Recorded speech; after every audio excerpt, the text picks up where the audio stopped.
Yep. Everyone's good? Okay. Going live. Greetings in the love and light of the one infinite creator. I am Andres Vorgan, here joined by the Law of One Facebook group, including Desiree, Ed, Fred, Amanda, and Saz. And we'll be going over the archetypes of the mind today. Alright, so this is an illustrative summary, and it's working on giving us a curriculum. So, guys, Ed, did you want to introduce us to the archetypes of the mind for now? Okay, so yeah, like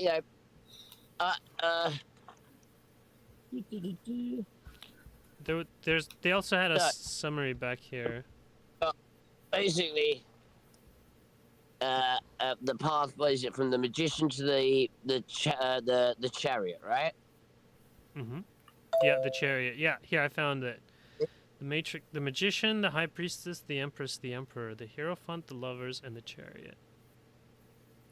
Yeah, so like these are like some of the coolest ones hermetically. Mm-hmm. And why is I that? think that when you look at like the hermetic tree, you've got like all of the coolest positions are in this.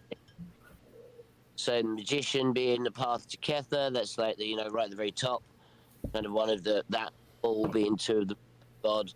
Then you've got the high priestess being the path right up the center, so she represents the middle pillar. Yeah, I'm just looking up hermetic tree because I'm not sure what you mean. Do you mean hermetic Kabbalah? Yeah, that's got the tarot cards on it. Oh, there's one that has the tarot cards on it. Images? Yeah, put in a hermetic tree with tarot correspondence, something like that. Oh, okay.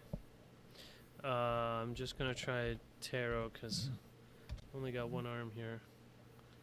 Or arm. Images. Best arm. There. Okay, so there's a few different ways of doing it. Oh no. Okay. Can you see if any of these are the ones you want? Those are just like the what we want the path. So instead of actually being the dots, it's the lines in.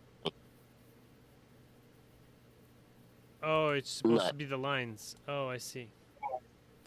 Okay. Yeah. How about this one?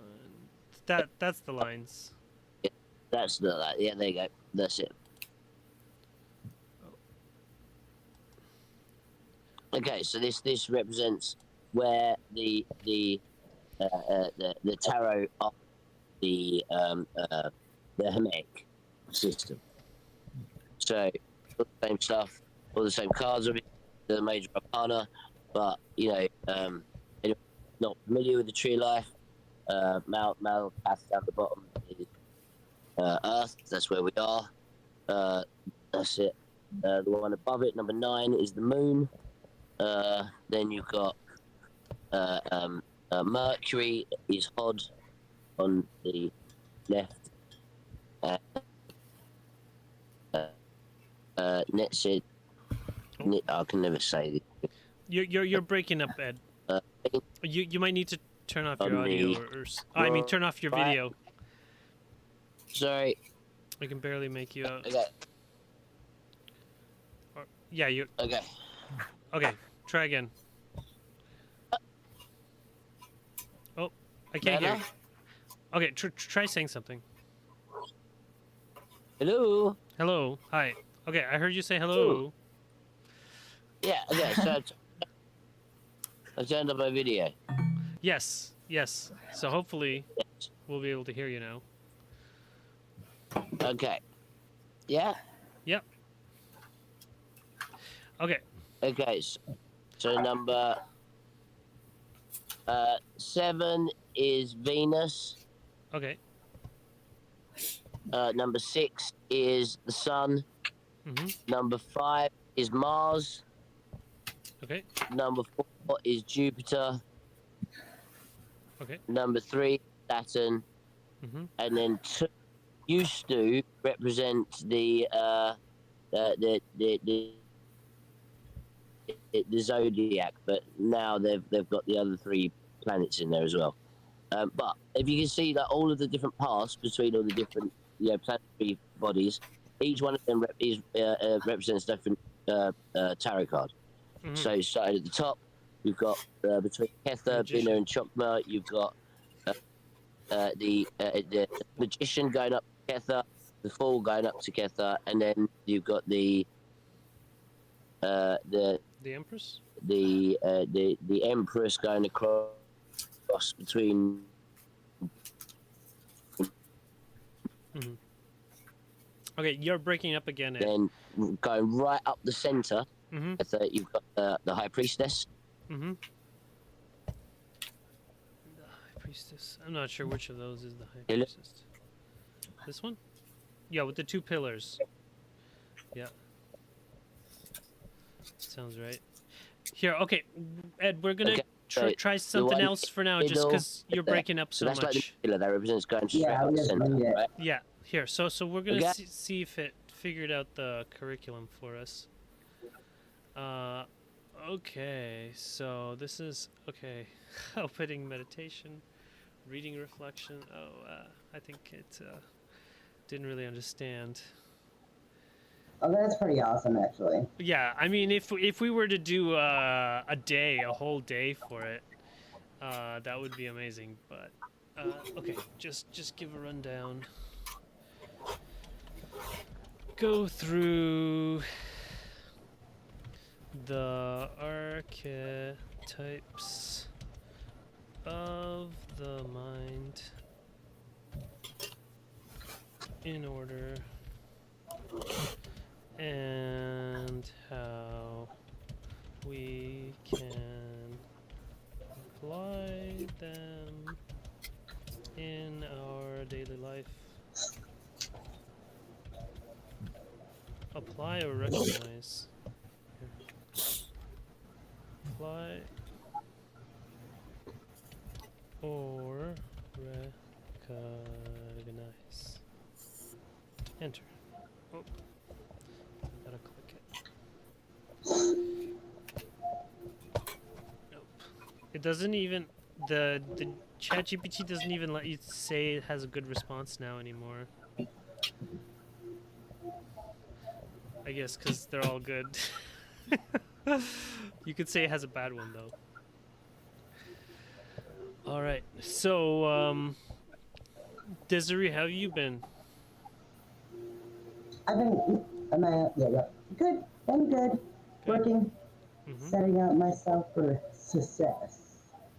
Mm-hmm. Just doing my own little service to others in a whole different way, you know. Mm-hmm. So it's had a lot of my time taken up, Oh, okay. unfortunately. But, So here's how you can apply it in your daily life. So start the day by setting intentions, reflecting on the potential within you and the actions you can take to manifest your desires. So the matrix of the mind is like representing your conscious mind. And so I guess that it's also like the blank slate.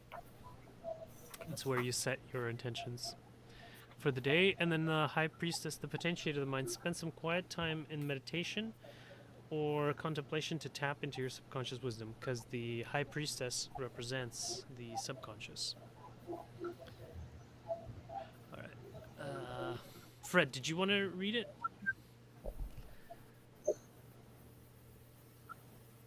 You have to unmute though. You can give it a shot Okay. if my audio sounds okay. Yeah, your audio's okay. Yeah. Do you know how to magnify it by clicking on it? Nope, I just took my glasses off. I'm over 40. That's what has to happen. Okay. All right. The Empress, or Catalyst of Mind. Mm-hmm. Engage with the world around you. Observe how life's challenges stimulate your growth and creativity. The Emperor, experience of the mind. Structure your experiences. Apply discipline and order to your tasks and learn from each interaction. Okay. Let's go through those. So You know what that sounds like to me? Mhm. I heard channeling by that Daryl Anka. I Mm-hmm. don't know how you pronounce it, Anik or Anka or whatever. Yep. And he was saying about when we get a download, when we have something happen in our life, and then we meditate on that and we get a download, it's like a high point in our day. It's like that peak.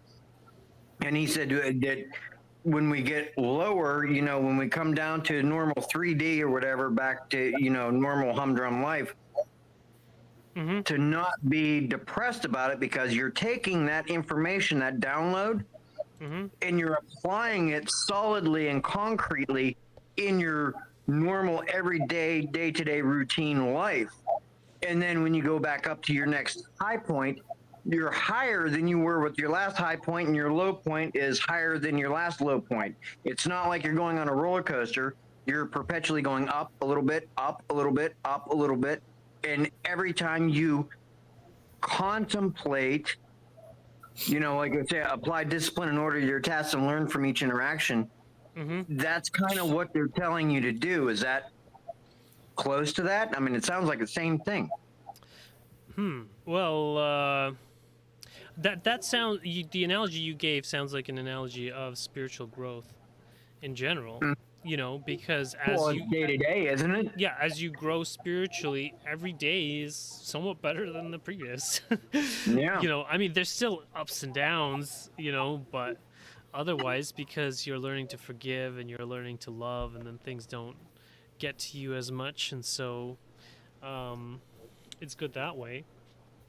And so it says, engage with the world around you, observe how life's challenges stimulate your growth and creativity. And that's the catalyst of the mind, because, well, catalyst is basically anything external. And then the experience of the mind, or the emperor, structure your experiences, apply discipline in order to your tasks, and learn from each interaction. So basically, with the experience of the mind, you're combining the first three. So your conscious mind, your subconscious mind, and the catalyst. So say, for instance, something happened. Like, for instance, I woke up when my arm hurt, and now your experience is that you're going to use your conscious and subconscious mind to do something about it, which for me was, putting on a sling. And so putting on the sling is, I think, if I understand correctly, the experience here. All right, here, let's see if I can...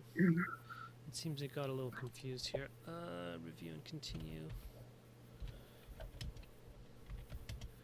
And continue.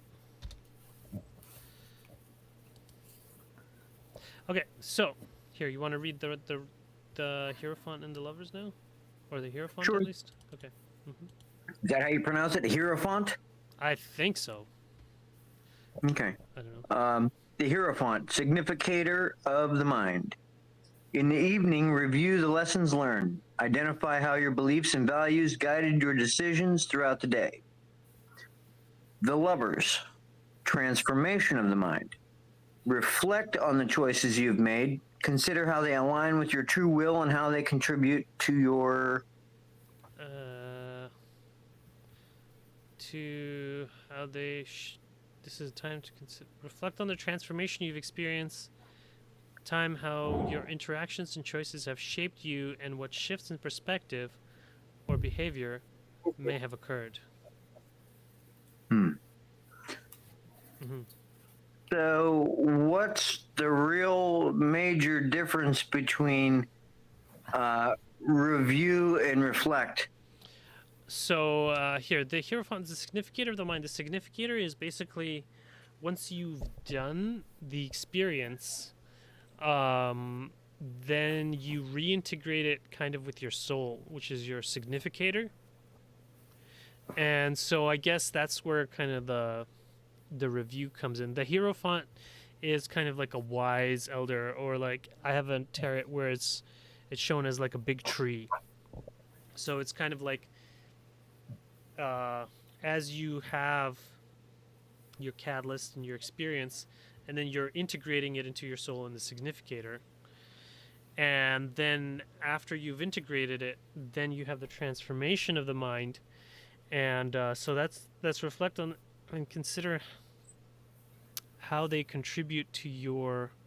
This is time to consider how your interactions and choices have shaped you, and what shifts in perspectives and behavior may have occurred. So, like for instance, how it has transformed me. So for instance, in the hero font, I am wearing a sling, and then how it's transformed me is now I have to use my left arm to do stuff. Yeah, and so. So that's one of the transformations. I know another way that the transformation happens is like people say, for instance, they work on say making a piece of art based on a suggestion, based on a catalyst, inspiration, and then they go to make the art in the experience, and then they're like in the significator, they're like, I have a piece of art. And then in the transformation, they're showing other people, hey, look at this piece of art. It's and then And like then it's creating more catalysts because you're introducing other people to it. And so it's kind of transformed your world. Now you have this new piece of art, this new thing. And then the Great Way is here. You want to read the Great Way? the chariot or the great way of mind. Mhm. As you prepare for rest, contemplate your journey's direction. Acknowledge your achievements and the control you've exercised over your path.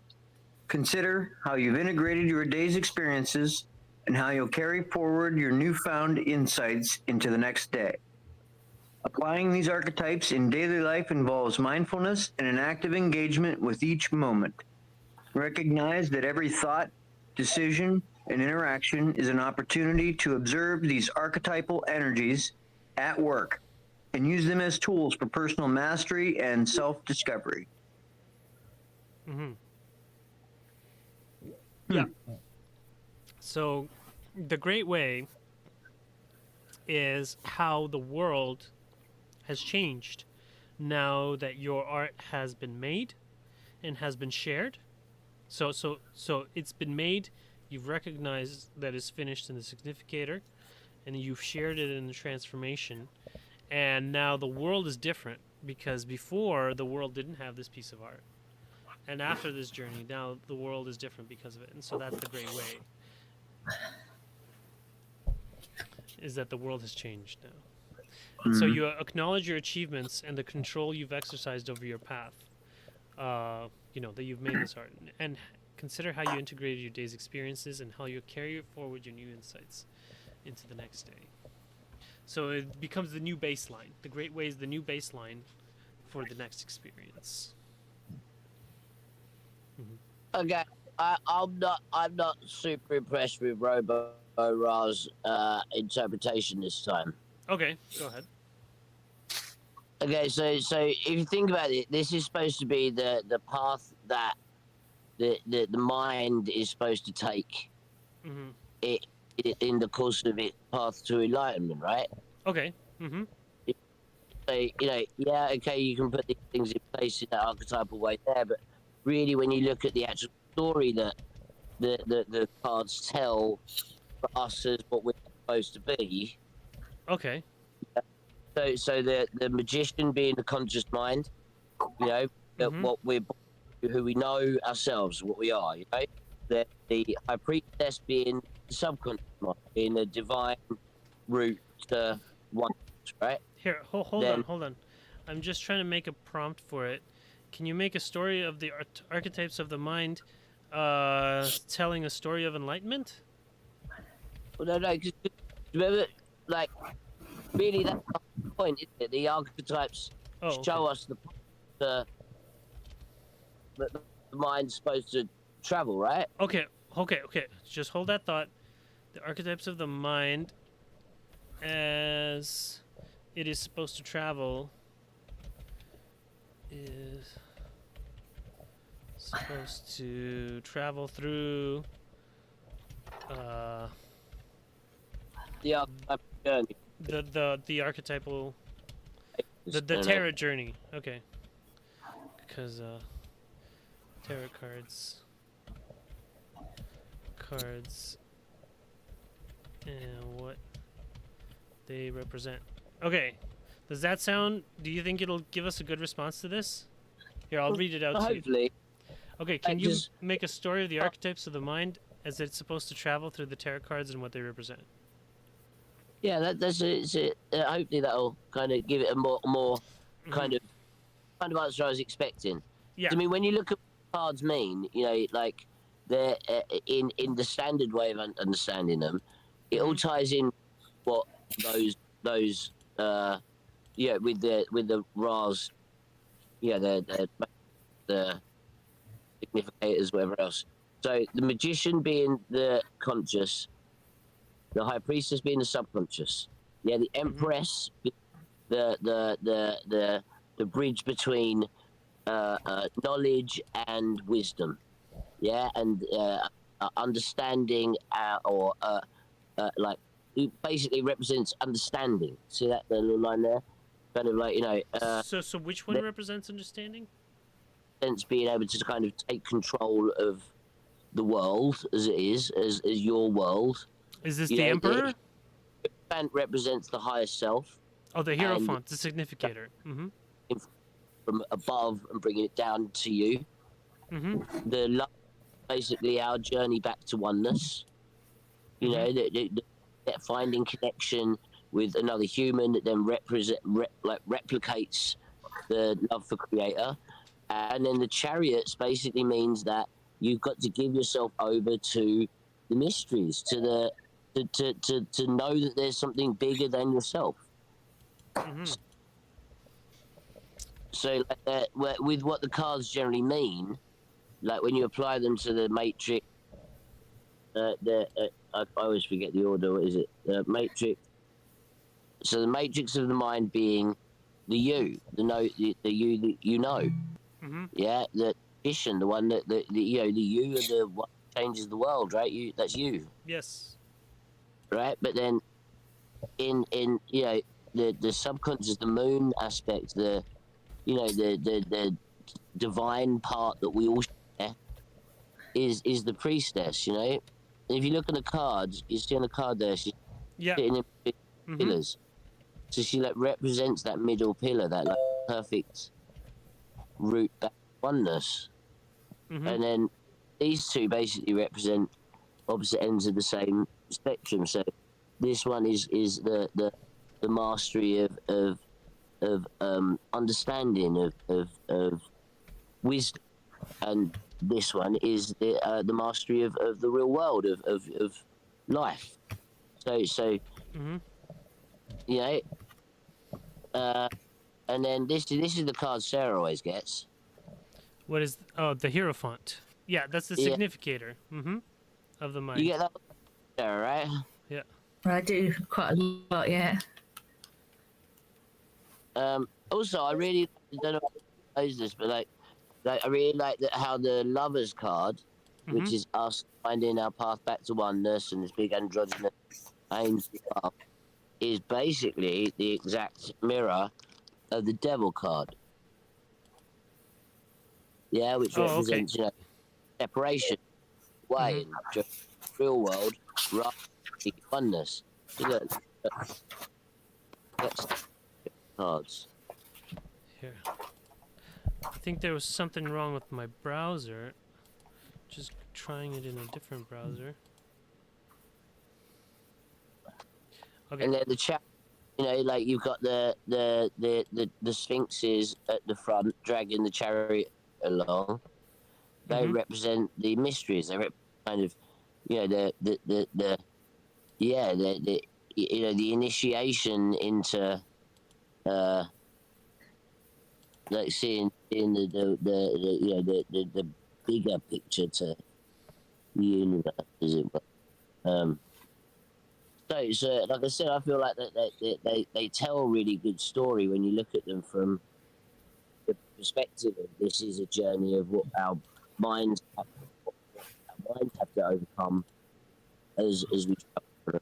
So yeah, I'm hoping Robo Ra will give us more. You know what I mean? Yeah. I'm trying. There's having some technical difficulties. Let it take its time. So let's envision a narrative where the archetypes. Here, did you want to read it, Fred? Can you hear me? Yeah. Okay. Let's envision a narrative where the archetypes of the mind travel through the tarot cards, Well, hold on a second. Okay, there. embodying the essence of what each represents in a story format. Mhm. In a land of thought and consciousness, there lived a curious soul named Magus. Magus the magician held a potential of the matrix of the mind, brimming with power to initiate action and manifest dreams. Each morning, he gazed into the vast possibilities of his world, ready to create and influence his reality. As the sun rose higher, Magus encountered the high priestess, a gatekeeper named Potentia. She beckoned him to delve into the depths of his subconscious, where he discovered the potentiator of the mind. Here in a sacred library of hidden wisdom, Magus learned the art of introspection, gaining insight into mysteries once veiled. The day matured, and Magus walked through the lush gardens of Empresia, who revealed the catalyst of the mind through nature's cycles. Empressa's nurturing presence taught him resilience as he embraced growth and transformation with each challenge faced. By the afternoon, Magus found structure with Emperor, the architect of the experience of the mind. Emperor's realm was one of order and stability, where personal identity and beliefs were forged like steel in the fire of trials and triumphs. As twilight approached, Magus sought counsel from Hirio, the Hierophant. Hirio held the significator of the mind, representing accumulated wisdom and inner alignment. It was a time of reflection where beliefs and values shone like guiding stars. Under the moon's gentle glow, Magus encountered Lova and Lovero, the lovers. They presented him with a choice, a transformation of the mind. His decision would align with his true will, leading to profound change. Finally, as night fell, Magus embarked on a purposeful journey with the chariot, steering his soul toward mastery and destiny. The great way of mind had unfolded, revealing the path of integration and the drive to transcend duality. This tale of Magus is one of endless beginnings, a cycle that each of us travels through as we navigate the archetypes of our minds. It's a reminder that our inner world is a vast landscape waiting to be explored and shaped by our will and wisdom. All right. So, Ed, did you like that one better? Oh, you're still muted. Way better. Way better. Definitely. Okay, good, good. That was much more like. They could have come up with some more original names. Well, I think he was trying to make it obvious. You know, it's like this is the correspondence. Yeah. Just so we wouldn't be like, oh, how does that fit together? But yeah, I was thinking actually it could be more appropriate for it to be the fool that is going through all of these, and you know, he visits the magician, and then all those other things. It's the fool going through this journey. Maybe, but remember that the fool is the choice, right? Oh, okay. It's the makes the choice. Mm-hmm. So at each point, the fool is making a choice. Mm-hmm. Cool. Right, so in the raw material, he talks a lot about symbology in the cards. Mm-hmm. Yeah. Symbology. Yeah, in the like cards. yeah, like you know, cause like in the original Egyptian deck. Yes. Okay. Here, let's review. Do you reckon it get right? what all the tools mean and the symbology, what they kind of represent. Mm-hmm. Okay, here of the matrix of the mind. Hey, Fred, did you have a comment on what you read? No. Okay. How about you, No. Amanda or Saz? Symbology about the story, Amanda. Mm-hmm.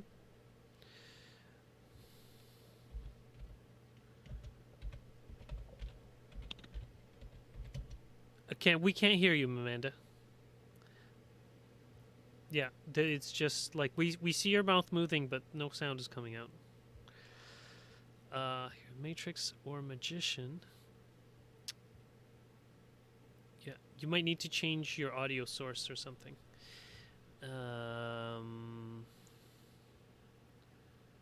The list most important aspects for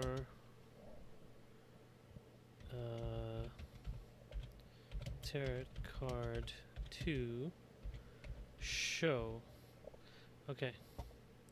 Here, so let's do that. And then maybe after that we can get it to make a card for us. Amanda, sorry, we still can't hear you. You can try again saying something. Yeah, sorry. It might be the microphone. You might have to change which microphone it's using, or allow the microphone. Or you could type in the chat.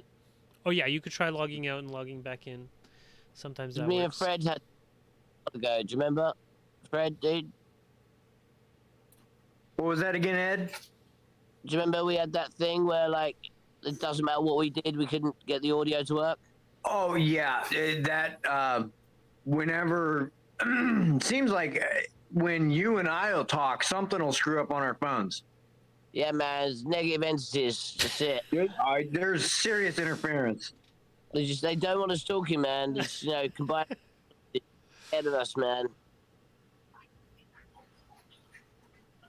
Oh man, creating image. Oh man, it's making an image for us. Okay,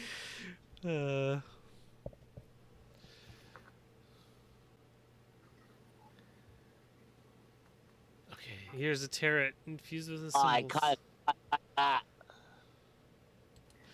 Okay, now list in text the symbols. The important symbols.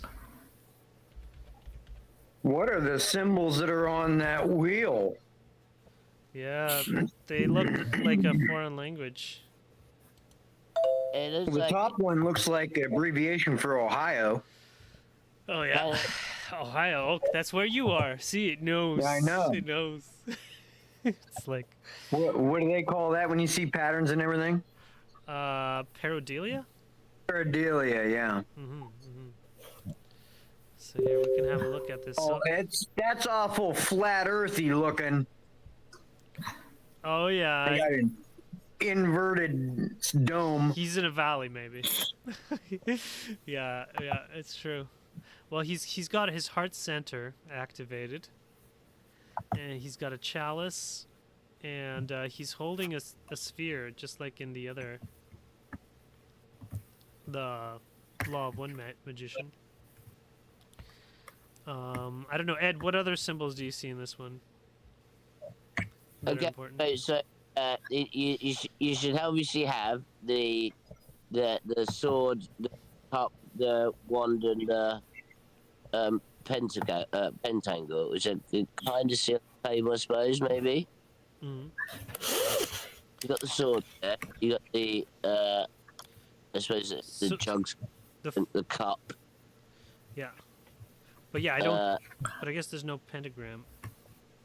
No, okay, but I suppose yeah, it's got a wand. Not really the wands, is it? Okay, so the other thing I don't know what bra. What is the bra actually? But you know what I see, Andre? What? Well, first of all, what's that bird on the ground next to the sword? There's a bird. I don't know. That looks like a stick to me. But it could It be looks like just the an back of a artifact. bird. Yeah, maybe a little bit. Maybe Yeah, it's a but wand. I wasn't actually asking it to make an image here, but it got the main symbols here. The important symbols commonly found in the Magician Tarot card represent the matrix include the androgynous figure represents. Here, you want to read it, Fred? The androgynous figure represents the amalgamation of dualities, signifying balance and unity of different energies. The infinity symbol, often seen above the magician's head, symbolizing limitless potential, eternal wisdom, and the concept of infinite possibilities. The table displays the tools for each of the 4 suits of the tarot: cups, swords, wands, pentacles, representing the elements: water, fire, air, earth, and the physical, emotional, intellectual, and spiritual aspects of life. The upraised hand indicates connection with the divine or the universe, channeling higher knowledge. Downward pointing hand suggests the manifestation of will, ideas, and desires into the material world. Garden or lush vegetation symbolizes fertility, growth, and the nurturing environment that ideas need to flourish. The path leading to mountains implies the journey and challenges that the mind will face on its quest for knowledge and mastery. The cup corresponds to emotions, relationships, and connections. The sword relates to intellect, conflict, and power. The wand represents creativity, will, and personal power. The pentacle denotes material aspects such as wealth, health, and manifestation. These symbols together tell a story of the interplay between the conscious mind's intention and the vast potential of the subconscious, emphasizing the magician's ability to harness and direct the energies of the universe to create and influence reality. Cool. So it said nothing about the bird. No, there was no mention of a bird. I'm gonna see if the law of one images has a bird in it. Well, it might be an artifact because it is AI making it. Yeah, exactly. I'm pretty sure it was. But I also thought it was interesting that the androgynous figure with the right hand upraised, and it says that his left hand was pointed down, but it's not really pointed down. He's actually taken pretty much the exact same stance that the Statue of Liberty takes. Oh. Huh. Which is also the exact same stance that the 1785 painting of Lucifer takes, which is also an androgynous figure. But Lucifer, as we know, is the bringer of light. And it said that the androgynous figure is supposed to be an enlightener. Okay, dude, what that hand symbol represents is solve et coagula. Yeah, so essentially what it means is, the alchemical triangle, the triprimer, yeah, basically says that you've got to dissolve the mind into the body. That's basically meditation. Then that's the alchemical process of dissolving. Yeah, then you have to distill out the ego, which is basically when you distill the sulfur from the salt and mercury mix, yeah, and then that's basically when you meditate and you get but then in order to bring that back down to the body, you essentially have to so the famous picture of Baphomet, yeah, on his arm was solve et and then yeah, and it comes down to whether you have your right or your left hand up and down, whether you're bringing information down or forcing your will on the world. So yeah, that's. I'm just. Oh, I didn't mean to raise my hand there. I'm just trying to find if I have a copy of the tarot cards, because they are not on the Law of One website anymore. No, Can you guys hear me now? Yes, Yeah. we can hear you. Wow. So tell us, what did you want to say as before, if you remember? Oh, I don't remember. Oh, okay. That's fine. My mind is like mush right now because of the stupid ass computer. Oh, okay. Of course, I'm not very educated in the technology, you know, the settings and all that, so I don't know what the hell I'm doing on it. Mm-hmm. I have to go take some classes at the library. Oh, okay. Just have your grandkids over more. That's all. Here, I found it.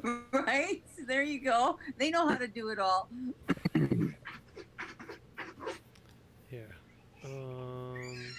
Actually, probably taking a class would be cheaper than having the grandkids around all the time.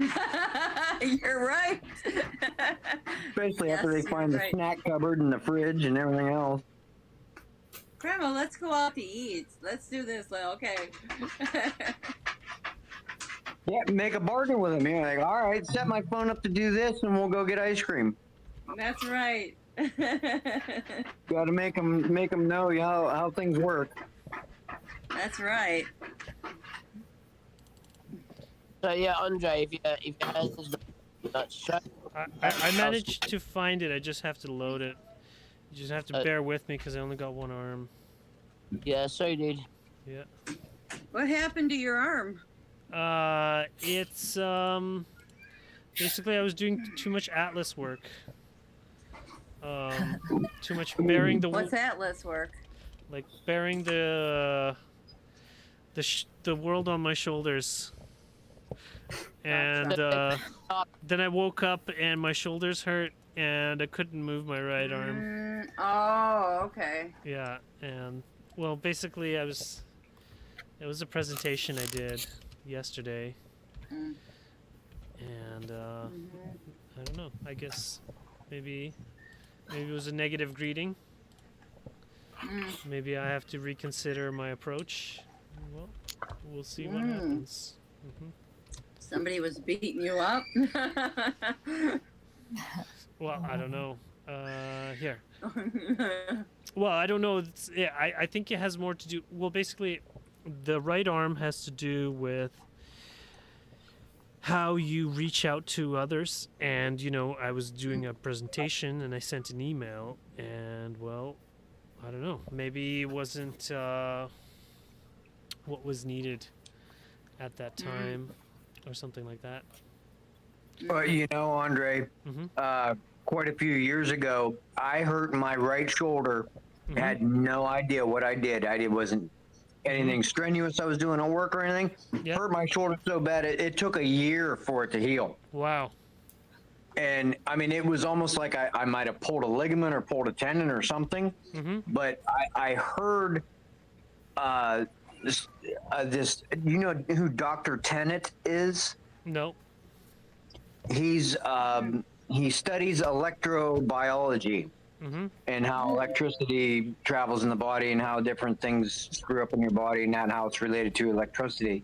And he claims that when you have certain points on your right side of your body, it's because you're having emotional problems with your father figure. And if it's on the left side of your body, it's problems with your mother figure. Okay. And thinking about the timing that happened, my dad and I were butting heads hardcore a lot. Oh, okay. And I had no explanation for the injury. I wasn't like using an impact gun strangely. I wasn't jackhammering. I wasn't, there was no reason for me to hurt my arm. And especially for that long. And then to have a doctor look at it and say, I don't know what the hell is wrong with your arm. Here, take some pills. And then having it for a year and not having any reason for it to heal, and it's perfectly fine. So I don't know if maybe that had something to do with it. I don't know what. I don't even know if your parents are alive or not. My parents are both dead now, but Yeah. Well, I have not communicated with either of my parents in the last week. At least, I think. Well, I saw my mother a week and a half ago for the birthday. But yeah, I mean, I have some strained relations with my Ukrainian relatives because I'm pro peace and they hate peace. And they can't stand me because of that. And so, yeah. So, but I don't. I think it's more related to my presentation because that's kind of what I was thinking about and that kind of stuff. And I think it was partially because it's been going pretty well so far, but with this particular one, they well they just said that they like nuclear, even though my presentation wasn't about that. So it was unexpected and not as positive as it could have been anyways, but that's okay. Well, Andre, I had really bad shoulder problems, and for quite a while I couldn't even lift my arm up. It was keeping me awake, and it's my posture, apparently. It's all to do with how I was sitting, how I was standing. I had a few exercises by the physio, and it's fine now. Oh, very good, very good. Yeah. And I have thrown my back out sleeping before too. Yeah. Yeah, and those are the proximate physical causes, right? But I mean the proximate physical causes. I was sleeping in a hammock, and it wasn't as cold as it usually is, and so one of my arms was sticking out, and I must have slept on it the wrong way, and that's how I got injured. So that's the proximate cause. But what is the spiritual cause that would have led me to sleep in that way? And so I think that has more to do with maybe some uncertainty that I've been feeling in regards to my approach or something like that. I don't know. So anyway, so this version of the Matrix of the Mind, which is the classic one from the Law of One, I got it to do an analysis of that. Fred, did you have a bird. It does have a bird. It does have a bird. That's right. Okay, so so here, you want to read this Is that one? a crane? I'm not sure. Or a heron? Yeah, Heron? Huh? one of those. Go ahead, Fred. This version of the Matrix of the Mind, depicted in the style of an ancient Egyptian figure, carries rich symbolism. Egyptian figure, often associated with wisdom, knowledge, and a connection to the divine. This could represent the conscious mind's access to the collective unconscious or the reservoir of ancient wisdom. The orb sphere typically symbolizes wholeness, unity, and completeness. In the hand, it suggests control over one's full potential and the ability to see things from a holistic perspective. Ankh, an ancient symbol, Egyptian symbol of life, often representing eternal life and the merging of opposites, such as earthly and divine. In the context of the mind, it can imply the life force and consciousness that animates thoughts and ideas.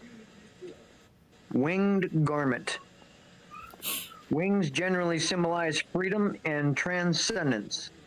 They could imply the mind's ability to rise above the mundane and ascend to higher planes of thought. Black and white checkered floor. Reminiscent of Masonic imagery, this pattern can represent duality, the coexistence of light and dark, and the foundational principles of reality that the mind must navigate. Pose of offering. The figure offers the sphere, which could suggest offering one's inner potential to the world or presenting one's thoughts and ideas. The figure's gaze. Directly looking at the sphere, indicating focused attention and intention, significant in manifesting one's will and desires. Standing position. A sign of readiness and stability, indicating that the mind is prepared to embark on its journey and take action. The overall image invokes the concept of the matrix of the mind as a vessel or conduit for wisdom, life force, and potential. ready to act upon the physical world with knowledge and understanding gained from both the ancient and the higher realms. Says nothing about the bird in a box. Yeah, I'm gonna look it I'm up. gonna ask it about the bird in the box. Okay. What the fuck, rah? But look, it has a winged. I didn't notice he had a winged garment before, but I guess that kind of looks like wings. Yeah. What? So The generally, goofiest looking wings I ever saw. Yeah, I don't know. What do you think that is? I Is don't that a think scarf? that. I don't think they It should. looked like a scarf to me or something like that. Like Or a his, head part of a headdress almost. Yeah. The AI thought it was wings. in Egypt, when they drew an orb with wings around it, it represents the flight of the soul. So, whether that has some relevance too. Yeah, this also kind of reminds me of a musical instrument right here. Like these are the baseboard, Yeah. and here's the strings. And so it's like, which is something you play consciously, obviously, music. Oh, the heron. Oh, Binu.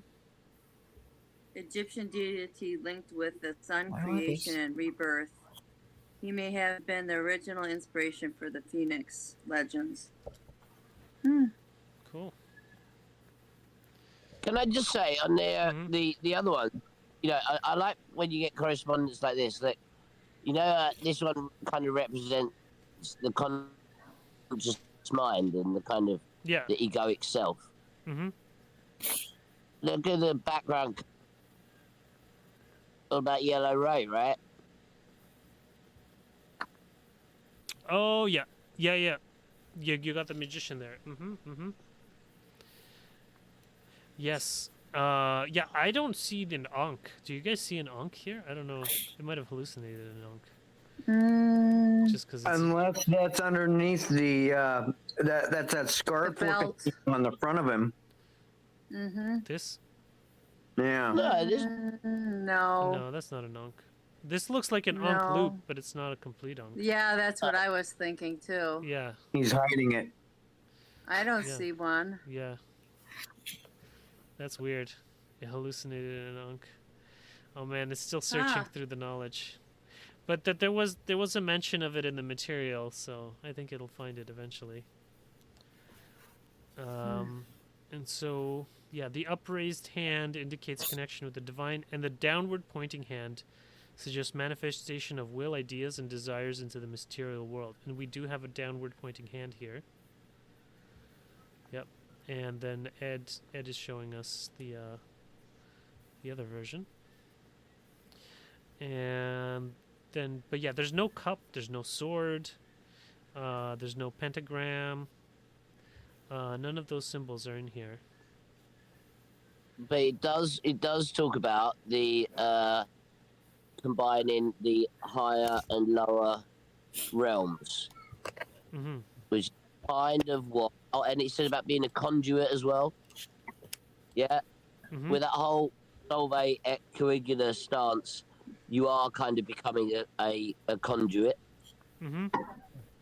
Yeah. And really, the elemental energies are those the same higher or lower energies that Ra described. Yeah. Yeah.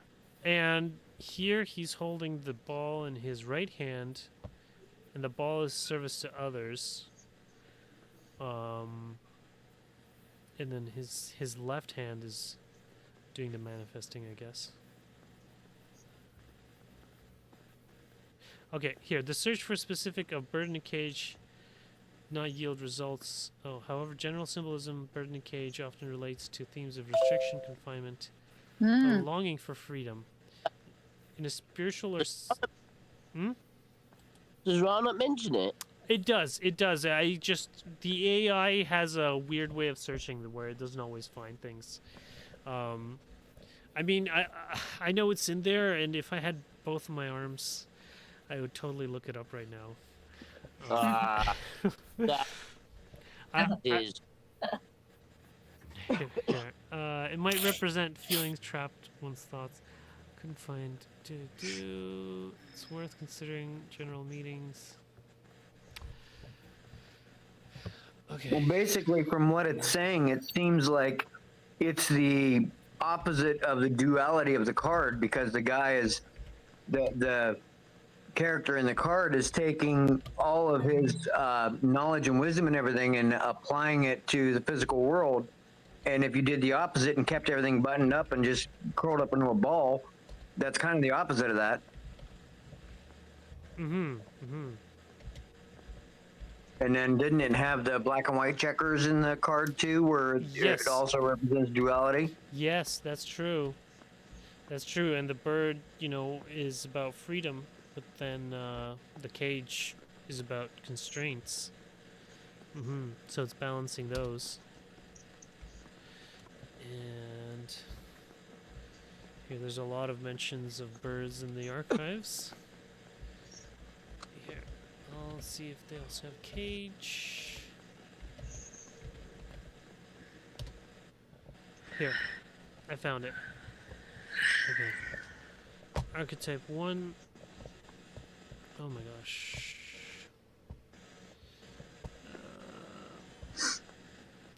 It is tough when you can only have, when you only have one hand. Okay. Here, I found session 89 and 90.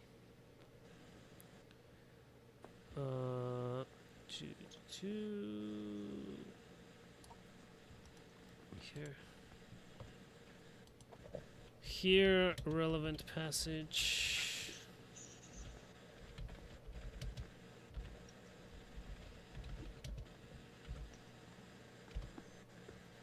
Okay. So, 89 in Archetype 1, represented by the tarot card number 1. The matrix of the mind seems to be having 4 basic parts. A stork or a similar bird seems to be in a cage. On top of the cage, we have something. The matrix of the mind is conscious mind, sustained by the power of the spirit, symbolized by the star, which flows through it, the subconscious mind. It contains the will, which is symbolized by the scepter of power. All the creation is made through the power will, directed by the conscious mind. And the bird in the cage represents the illusion in which the self seems trapped. The magician represents maleness. So the bird in the cage represents the illusion in which the self seems trapped.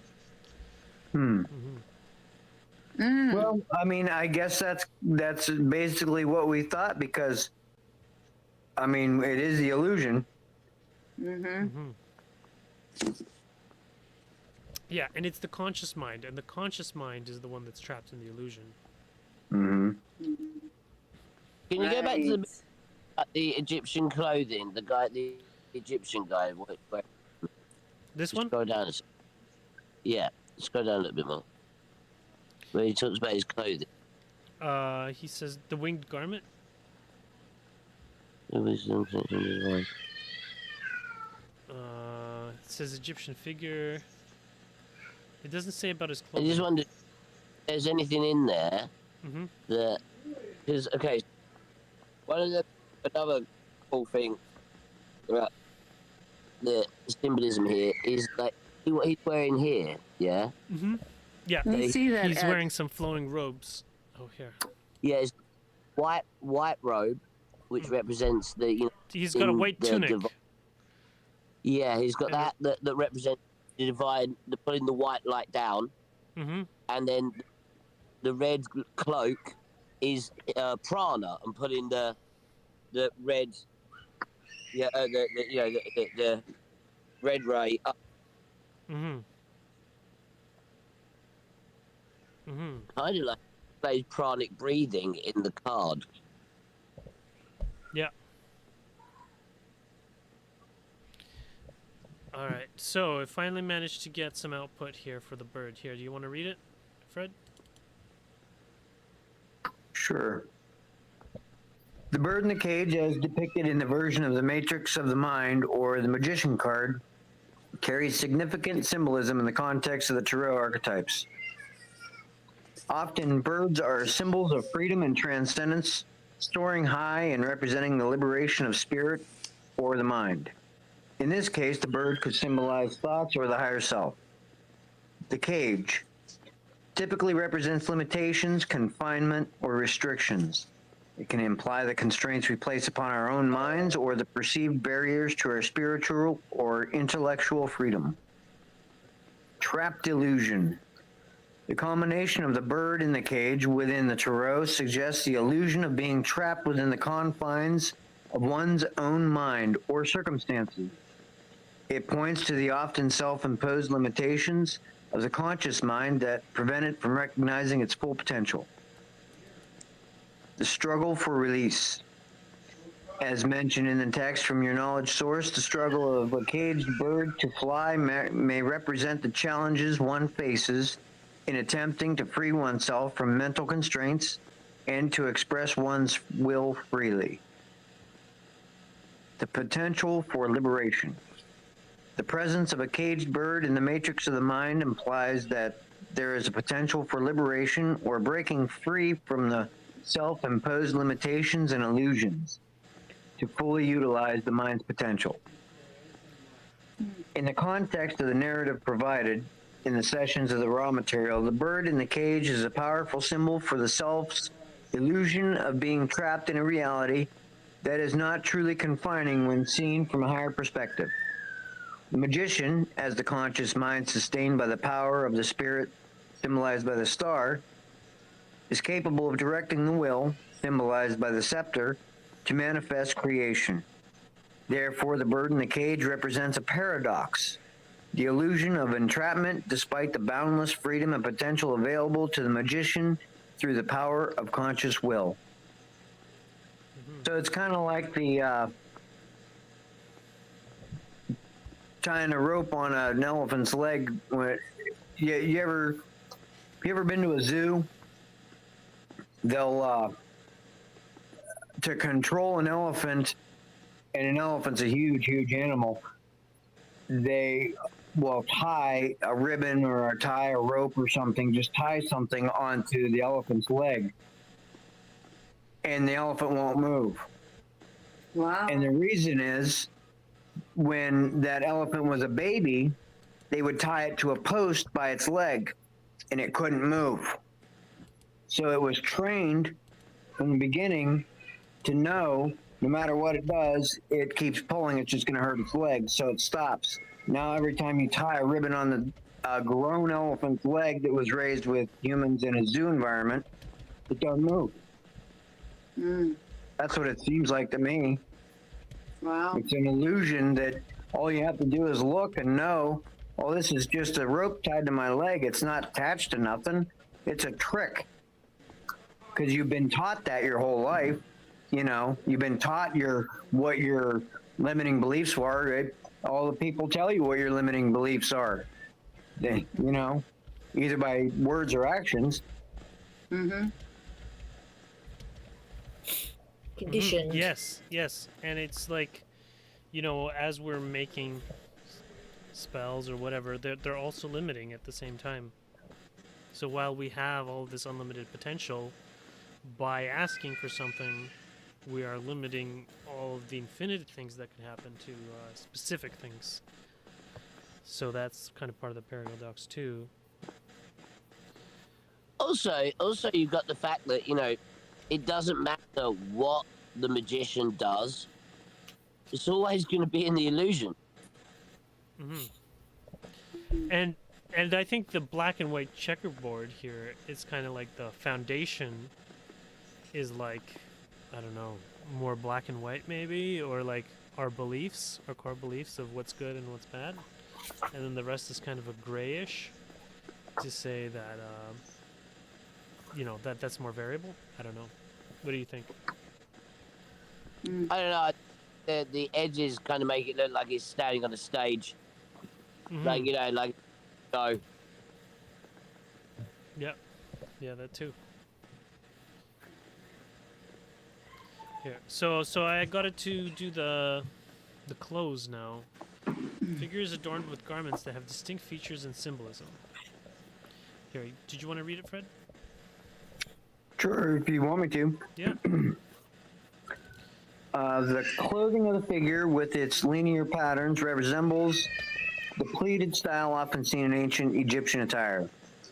This kind of attire is associated with high status and often worn by those with spiritual or social significance. In the context of the tarot, this could symbolize the structured nature of thought and the conscious mind's role in ordering the chaos of potential into coherent reality. Stringed instruments. The section of the garment that appears to resemble stringed instruments, specifically lutes or lyres, may represent harmony and the vibration of the universe. In many mythologies and philosophical systems, this concept of the music of the spheres is a metaphor for the celestial harmony that the conscious mind seeks to understand and replicate in the material world. These instruments on the garment could then symbolize the ability of the mind to harmonize with the cosmic vibrations and channel creativity. Just a quick side note, using the word instrument, remember Ra called Carla the instrument. Yeah, that's true. That's a good point. Checkered floor. The black and white checkered floor design is reminiscent of Masonic and esoteric traditions, often representing the dual nature of existence, light and shadow, conscious and subconscious, and the mental and spiritual learning that occurs as one navigates these dualities. Bird in a Like cage. yin and yang. Yeah. The bird trapped in a cage suggests the limitations of the mind or the illusions that can entrap the conscious self.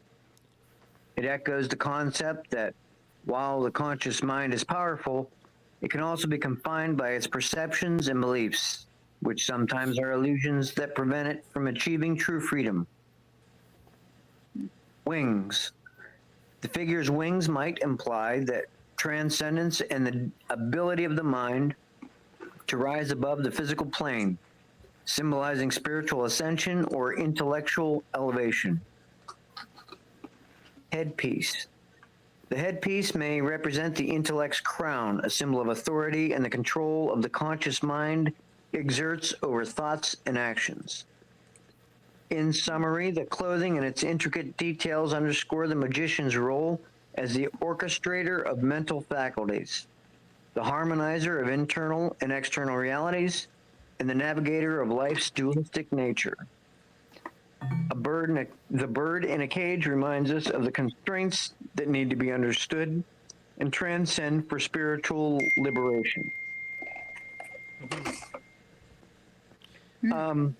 Don't some headpieces, including the ones in Egypt and that, have a representation with the snake coming out of them? Don't those specifically refer to the activation of the pineal gland? Yeah, and it means wisdom. It refers to wisdom. Right. But yeah, he's not actually wearing a headpiece here. I think he got his hair confused. Okay, so we want to make an archetype now? Or try to make one? Yes. Okay, so okay, well, one of the things that I wanted to do was to make a Christian one. For Christian people, because they're so resistant to regular tarot. But we could also do... Well, if you're going to do that, then why don't we use I don't know, I mean, I know there's no real depictions of what he looked like, but to me, if you're going to talk about in Christian, especially Old Testament, the first person I would think of that would remind me of a magician would be Moses, because he did represent duality a lot. He went up to the Mount Sinai, talked to God, come down, tried to relay it to people. So, and he's kind of a magician in a way where, I mean, he supposedly helped part the Red Sea, and that's just my input on it from what I mean. Yeah, here. Okay, help modernize the symbolism for a modern Christian. They probably don't have modern images of Moses like they do Jim Carrey. Yeah, that's true. Oh, For modern Christian context, how can Did you guys watch Spaceman yet? depict? Mm-mm. What is it? Oh my gosh.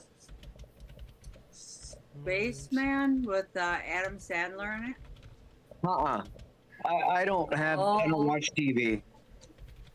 Well, I don't usually either, but my daughter called me up and said I needed to watch it because it's really good. You guys should watch it.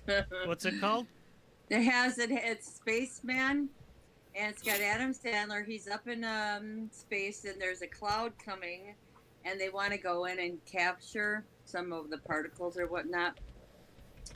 And so I'll just give a little blurb about it. Adam Sandler is going through some stuff with his wife, and he's kind of sad, and up there being so long and going to this cloud, he has a lot of thinking. So a being shows up, a spider. On behalf of the Eurospace program. And trying to figure, what's going on. And Adam says, what is this cloud? And the spider, and I forget, he gives him a name. Adam gives him a name. And the spider says it's the beginning and the end. It's very, very, very interesting. Very interesting. Gotta watch it. All right. Well, here's the trailer for it, and Oh, there you go. So they're representing the Radcliffe wave. what's the Radcliffe wave? Supposedly, it's the cloud we're, I guess, going to be. It's a cloud of energy, like an energy field. That our solar system and part of our the arm of our galaxy actually is going through, and They're already. yeah, we're already in it. And there's some people say that might have been what cultures like the Mayans were predicting were happening in 2012, because it supposedly marked the end of an age or an end of an era or whatever. It not supposed to be the end of the world. It was just signifying that, hey, by this time this is going to be happening, Radcliffe with an E? I'm not sure. William. Astronomy. Radcliffe wave is oscillating. Yes, Astronomers find. Hmm. Sun lies within 1,000 light years of a long sinusoidal chain of dense gas clouds known as the Radcliffe wave. The structure's wave-like shape was discovered using 3D dust mapping. According to new research, the Radcliffe wave is oscillating through the plane of our Milky Way while also drifting radially away from the galactic center. Oh yeah, it's outside of our galaxy. That's what it is. Our whole galaxy, I guess, is going through it. That's right. Yeah. It's been a while since I read about it. Oh, interesting. Yeah. It was. Yeah. It was. And then they just started being able to detect gravity waves not long ago, and that's when I guess they started verifying a lot more things about it. My uncle was one of the co-discoverers of gravity waves. Oh really? Oh, wow. Well, he Cool. did the theoretical groundwork. My uncle Leonid. Here, That's interesting. Leonid Grishuk. I can look him up. Just to double Really? check. The gravity wave telescope work. Really awesome, clever. Yeah. It's just I can't believe it's just literally two pieces of metal. That's it. But they're just insanely long. Like super thin and and then essentially you can detect the difference in how much they change. so they're just like two flat pieces of metal that are like 50 miles long or something stupidly like insane. Mm-hmm. Yeah. So anyways, this is one of his academic works. When did he do this? This was 2005. That's cool, dude. And I think gravity waves were only really That is verified cool. later. Yeah. Detection of relic. One section of the paper, present state of efforts. in direct- 36 pages. Yeah. Yeah. I have a lot of really smart people in my family. They actually named a street after him in Kiev, or Zhytomyr, rather, in Zhytomyr, after he died. He died of 10 Anyway, years? Andre, were you talking about your Christian deck of right. tarot? Yeah. So, There's loads of Christian symbology in there anyway, dude. yeah. Oh, yeah. Here, With the sword and all the, yeah. so here, Christian so much, but I mean, like, Oh.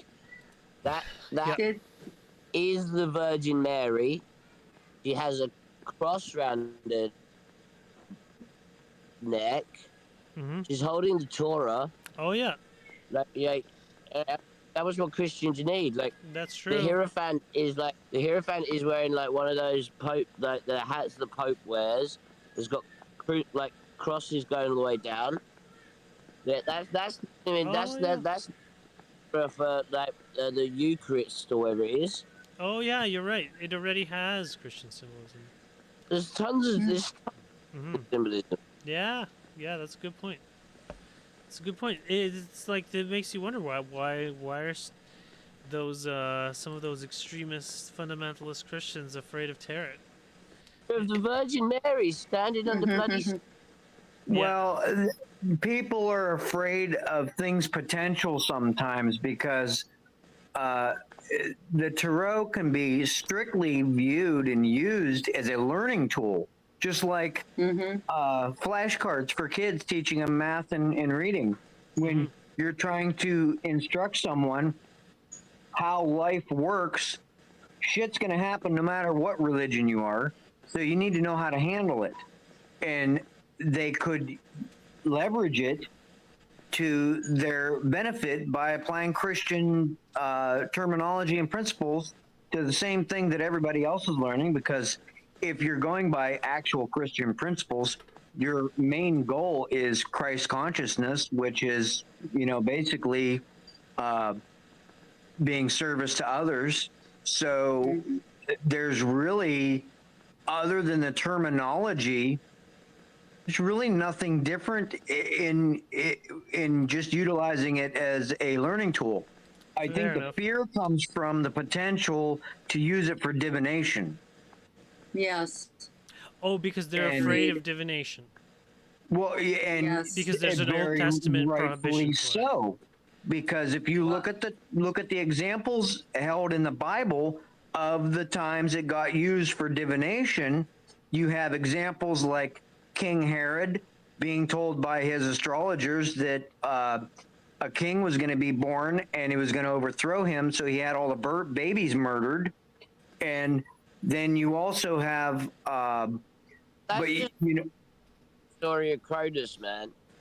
But you also have the story of the three wise men that came out of the east that had been taught for 900. They're actually Zoroastrian priests that were taught through the Essenes, because Jesus was an Essene. Yeah. That he was going to be born when, where, and how. So there's two examples right there of divination. One was good and one was bad, but the one that was good was done with service to others mentality. They came with gifts. They came to bless him. They came to tell him that he was supported and that God loved him, and he was one with God. And then King Herod wanted him murdered. But on the three kings, the three wise kings, from what I understand, they did not meet Jesus until he was older. I They think did so, not yes. see him as a baby, because King Herod, was it King Herod? Yeah. Or who? Yeah, he wanted to find the baby and kill the baby, of course. So the from what I understand that an angel came to the three wise men and says, "Go home. Don't go." You know. No, that's as much what I know. But the whole concept of them going to him in the first, yeah, they told them not to go home by the way that they came because they would know Right. where they Right. were coming from. Yeah. Right, Yeah, they were right. told to go home a different way. But yeah, Yes. there's other examples too. I know I can't think of them right off my hand, off the top of my head, but there's other examples of divination being used improperly and having it fail miserably in the Bible, and it strictly says not to use it as divination. You know, you're not supposed. You can't really predict, and that makes sense because you can't really predict the future very well. Yeah. You can predict tomorrow, maybe. You know, your coffee cup's going to be on the counter, not on the table. You know, how many different choices in a free choice world, you know, is going to make a difference. Although it can happen in one day. We know 9/11, you know, that things happen, but that's not too often. But if you start to project out a month, 6 months, a year, a couple years, the probabilities of every choice being made exact for that timeline to be an occurrence is almost zero. So it's kind of futile and very, very service to self divining far out timelines. It makes sense. And that's why I told you not to do it, because you do it. And I mean, the best case scenario is that you could avoid something negative that could be happening that, you know, you could be fearful of, but you're just causing more fear, which is not good. So why bother, really? Right. I wanted to give a counter example from the Bible, which is Balaam. Balaam was learning. He was a specialist in divination, and then he became a prophet of God after he talked to a donkey. And so, Oh yeah, that would be weird. That would make me switch sides too. Talking to a damn donkey. yeah. Like, what the hell? So here's Well, yeah. the modern version of the magician here. It's got a smartphone and a laptop. A laptop. Yeah, What's on the laptop? The face there. it's He's got a- What I is think that? it's a little bird. Or I don't It's know. a bird. Well, I don't know. I don't He know, has so a tell me. guitar amp on the floor. Oh yeah. Oh, that's like the instrument. I think that's a caged bird on his laptop.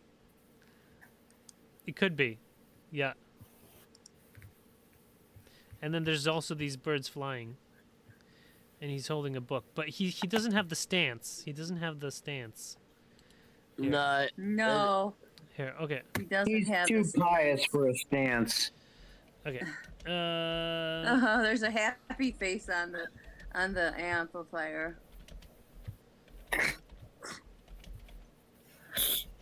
What book's he reading? Make it more similar to the original. It might refuse. It doesn't like doing variations.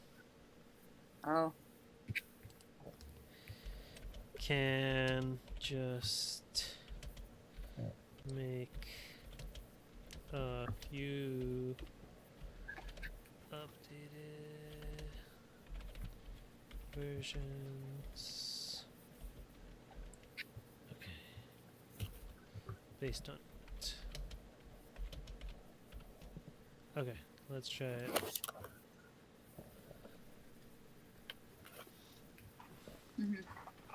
So yeah, what does it say about it? The modernized version is infused with Christian symbolism to illustrate the matrix in the mind. The figure dressed in contemporary scholarly attire holds an open book representing the pursuit of knowledge. Above their head, the dove signifies the presence of the Holy Spirit, offering divine inspiration. Oh, I see. That's what it is. And the desk features modern tools of learning and communication. The checkered paths lead. Oh, there's a checkered path under him. Leads to the cross, symbolizing the ethical journey towards spiritual truth. I don't see it leading to a cross, but I guess that's what it wanted to show. He has a cross on his attire, and then there's one behind him. There's one behind him as well? On his phone. Yeah. Yeah, there's a lot of crosses. There's a lot of crosses. Now, what are those compasses? Are those compasses or? Yeah, those do look. I don't like it, dude. I You don't don't like I don't it? think Okay. it's got enough. I don't like I don't it. think it's So, got enough of the actual kind of like the point in it. Like Okay, Too fair many enough. Yeah. birds and butterflies. And, mastering the. Fair enough. Fair enough. You know what Yeah. I mean? Like it's not like yeah. It was cool, but it's yeah. Yeah. Okay, here, how about we can do another one that's the original, the one that people are familiar with. Here, what was it called? The Magician? Okay, and then I can get it to do a blend of those two. And then maybe we'll get something that Ed will be happy with. Okay. I think I understand the one Ed has better. Yeah, well, this is a classic image. They just decided to go with an unusual tarot deck when they were doing the raw sessions. Maybe those were kind of like the original. From some random temple wall that no one knows. Yeah. Some random pyramid wall. And actually, I got the book, and they did not get it from a temple wall. They just They didn't. they used it inspired by imagery that they've seen in Egyptian temple walls. So, but they didn't copy it down or anything like that. Don was either misinformed or misunderstood. Okay. But why didn't Ra correct him? I hate it when that happens, man. That always worries me. Well, because he didn't want to Yeah. go against his free will. Oh. Because he very strongly believed that this was the case. Nah, cop out. wrong. Nah, Yeah. Okay. not having it. what happened there? Make an updated version. That is pure. yeah, you know, it makes me wonder if they had explicitly at the beginning of the raw session, you know, said, "I understand it's my free will to choose to have you tell me the absolute truth."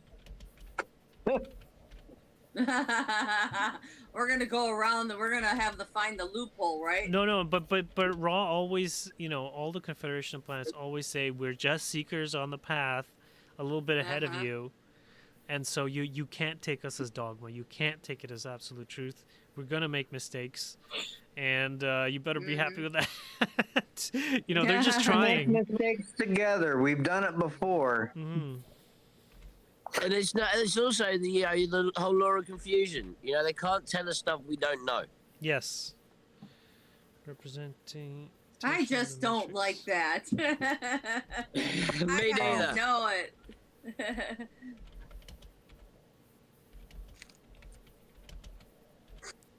I've been told I have to have a little patience in that area, so I go, okay, patience. I think there's certain things they should tell us. Like they told us that we've had lots of genetic modifications done to us. So why not tell us what genetics?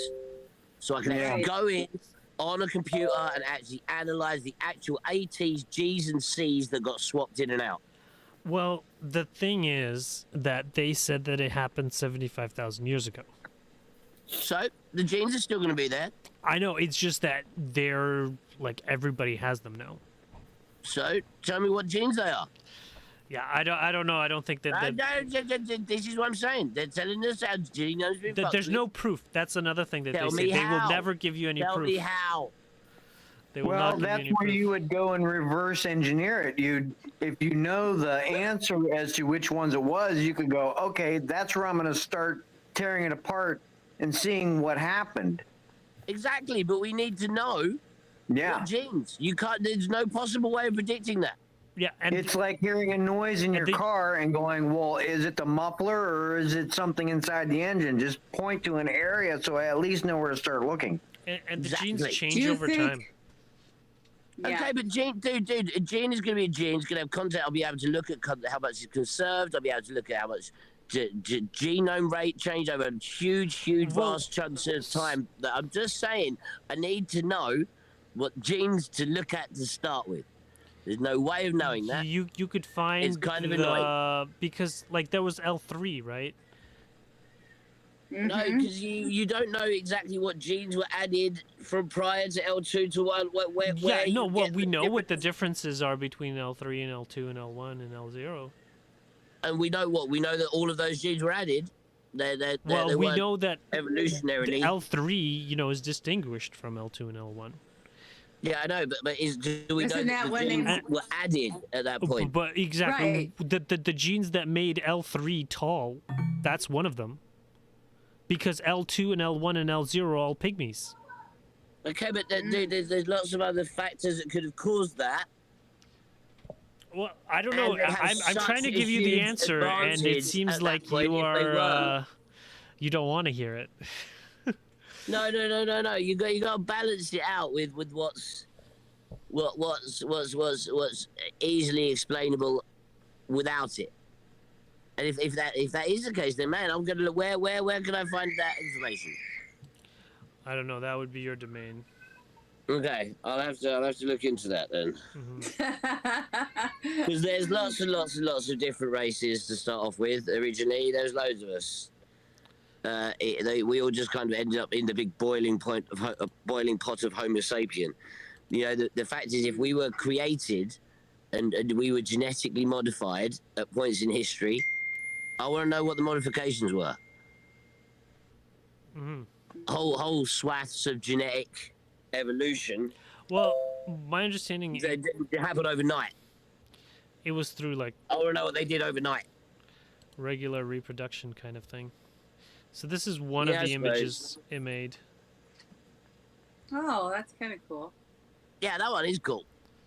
Hmm. And then it actually made a second one for us as well. And we'll see which one you like most. Well, if they genetically modified, they should have fixed my darn Oh, eyes. this one might be even better. Oh, Yeah, I like that one too. That's cool. It's not really Yeah, wrong I here. think I like this one He better. does, doesn't he? Mhm. He's Oh, look, a they have a chocolate bar. conch. They have a cross. They have the dove. Oh. Oh. You got the checkered floor. They have the entire country of China and Russia. Oh yeah, right here. It's the world. And then there's a Uh-huh. bird. Yeah. Yep. Yeah, he's got a wand, which is kind of Anki. Yeah. And a light bulb. And the light bulb is the Yeah. service to others thing. That Right? could be It's the Nikolai ball. Tesla holding it. Yeah. He's got an idea, and it's the conscious And look, mind. there's an It works. asteroid in the background. Oh wow, yeah. Look, there's several flying rocks. Uma in the background. There's a bunch of flying rocks. Yeah, and then he's got a holistic understanding of all these different faiths, and then also email and the web. It looks like that one rock has a face or something on it. That's Uma. Who's Oh. Uma? That's Hey, that what is asteroid that, that flew past us a while ago. Yeah. I like him. I like that guy. Willy Wonka the magician for the win, in my opinion. Yeah. Okay. Sure. Uma. Images. Oh, this one. Oh wow, that's a big one. Yeah. There was a lot of speculation in the UFO world about that, and they said it was a spaceship. Yeah. And the secret space program visited, and it's kind of like abandoned. And but they checked it out anyways. And then What's they let that it on other its thing way. up on the left side by the looks like the eye or something? I don't know. Well, this Down is the Ankh. farther. Oh, this is an Yeah, eye, right. but it's not inside the hole for some The reason. asteroid right next to the eye is that kind of an looks like the asteroid? Dark Knight. Oh, right This one? there. Yeah. I don't know what that is. That The looks Dark Knight satellite? Dark Knight I satellite. don't know what okay, that I'm is gonna- either. You don't know what the Dark Oh. Knight satellite is, Andre? Oh, I know what it is. Yeah. I don't know what it is. No. That's a rabbit hole. Dark. Yeah, it is. I don't. What's this? Knight. Oh, okay. Dark Knight. Yeah, there you go. Okay. Oh yeah. They say it's a piece of satellite junk or something floating up there. I don't know. That's bullshit Or- because it's been there since the 1890s that they first noticed it. Oh wow. No. The Dark Knight satellite. They noticed it once they first started playing with radio. Mm-hmm. Wow, that's an interesting thing that it would decide Wow, to that's include cool. those things I want to go there. to this. It's only a couple hundred miles up. Mhm. I wonder why it included all of these asteroids. Here, you know what? I It think has. they said it's been there, they guesstimate 13,000 years. It actually has a description. here. So it might have been something Raw did. Mm-hmm. Yeah. Be about the right time period. Yeah. So infinity symbol and Ankh. Why don't they just take it down if they're worried about it? Pull it out. It's hard. It's hard to Well, do anything like that in Something space. that weighs 100 tons is kind of hard to just pluck out of space and bring down it's to the 100 ground in one tons. piece. Whoa, that's serious. Yeah, shoot it down. They're good at doing that. Yeah, they like shooting everything down. Well, the Americans. They shoot do. balloons down. Yeah. Said like Well, someone they who shoot- dropped a bomb on a load of Japanese people. They like Yeah. putting that laser on Hawaii or Oh right. you Yeah. know? Yeah. Direct In energy. Peru. Talking about, Yeah. yeah, they talking about that the laser didn't hit anything that was blue. Mhm. Oh, it hit it. Can't It just detect didn't do blue. anything because it Right. That- it can't that- detect it or something. no, it doesn't react with it. Right. Oh. Why would they do that? I mean, think about it. Money. Why would they? Yeah, Money. I know money. Yeah. Money well, rules. in terms of They're where they burned down that Hawaiian island, apparently it was because they wanted to put a 15-minute city there. Yeah. what's a oh. It's a okay. Warsaw ghetto. Yeah. It's for depopulation Oh. purposes. Oh shithole. It's for increasing the suicide rate. Well, yeah. And eventually they just stop supplying them with food, but they're not allowed to leave. Oh Real wow. convenient. Yeah. So, yeah. Anyways, that's a little dark. So I'd actually just talk about why it included several satellites in here. Yeah. Light bulb held aloft represents the spark of consciousness, the aha moment. Infinity, floating above the figure, symbols represent the eternal life, knowledge, cyclical nature of the infinity symbol. I think they mean like that bunch of spirals over there. Mm-hmm. Intellectual tools on the table, book, computer, globe, these items symbolizing the elements of tools of modern intellectual endeavor. Book signifies traditional knowledge, the computer is a conduit to the digital expanse of information, and the globe represents global awareness and connectivity. Do we see a computer here? Well, there's a book, and there's It's up globe. on the. Is it up on there's the? a keyboard here. Right there. Yeah. Yeah. And okay, checkered pattern, the black and white leads to an open door or window, illustrating the mind's journey from duality towards expansive new realms and understanding. Yeah, so if he just steps off of here, look how expansive it is over there. Mm-hmm. And then there's There's all these a- asteroids. Hey guys, What are they? Okay, I gotta okay, go. yeah. I got So- another meeting. Yeah, same. So I'm okay. We leave you in the love and in the light of the one infinite Creator. Go forth, therefore, rejoicing in the power and in the peace of the one infinite Creator. Adonai. Adonai. All right. Hey, you guys have a good night. Love you guys. Love